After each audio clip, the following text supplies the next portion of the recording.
ગાંધીધામના ભારતનગરમાં ગટરની લાઈન 5 વર્ષમાં ત્રીજી વાર બદલાઈ।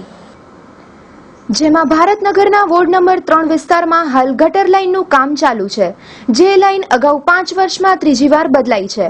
તો આ લાઈનનું કામ આવું કાચું શા માટે કરાયું એ એક લોક સવાલ ઊભો થઈ રહ્યો છે।